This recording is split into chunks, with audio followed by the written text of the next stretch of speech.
क्या आप जानते हैं संस्कृत दिवस हर वर्ष श्रावण पूर्णिमा के दिन मनाया जाता है। मैं जानता हूँ आप में से ज़्यादातर लोगों को ये बात पता नहीं होगी। पता होगी भी कैसे, क्योंकि आपको न संस्कृत से मतलब है न ही अपने संस्कृति से। हमें तो अंग्रेजी बोलना है, स्मार्ट बनना है। मैं अंग्रेजी भाषा की बुराई नहीं कर रहा हूँ। हमें अधिक से अधिक भाषाएं सीखनी चाहिए, अंग्रेजी भी सीखनी चाहिए, परंतु अंग्रेजी सीखकर अपनी भाषा और अपनी संस्कृति को भूल जाना तो अपनी भाषा और अपनी संस्कृति के साथ अन्याय है।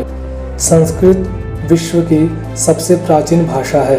संस्कृत केवल धर्म संबंधी साहित्य की भाषा नहीं, अपितु संस्कृत में भौतिक विज्ञान, रसायन विज्ञान, आयुर्वेद, गणित, ज्योतिष आदि अनेक विषय हमें देखने को मिलते हैं।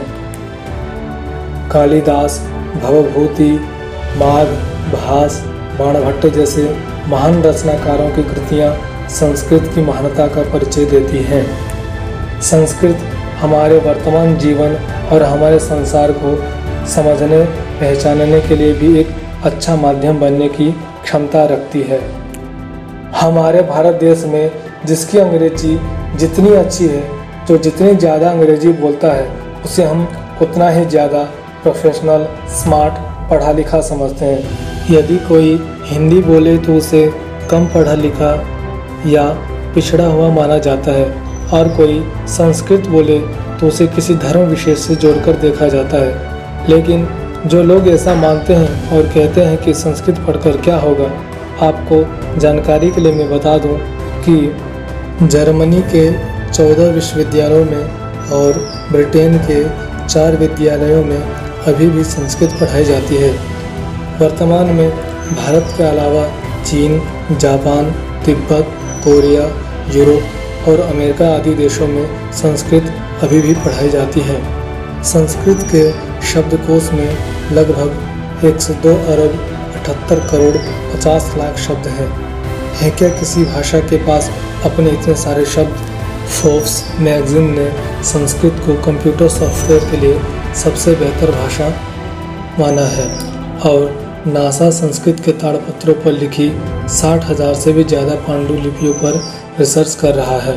दुनिया के 17 से ज़्यादा देशों में विश्वविद्यालयों में संस्कृत पढ़ाई जाती है। भारत में भी संस्कृत छात्रों के लिए बहुत से रोजगार हैं, जैसे शिक्षक, प्राध्यापक, सेना, मीडिया, प्रशासनिक कार्यों में, शोध क्षेत्रों में, कर्मकांड आदि में। दोस्तों, थोड़ी देर के लिए यदि हम मान भी लें कि संस्कृत पढ़कर शिक्षक, डॉक्टर आदि कुछ नहीं बन पाएंगे, तो दोस्तों आप बिल्कुल गलत सोच रहे हैं। आप कुछ बने या ना बने, आप एक सच्चे और ईमानदार इंसान जरूर बन जाएंगे।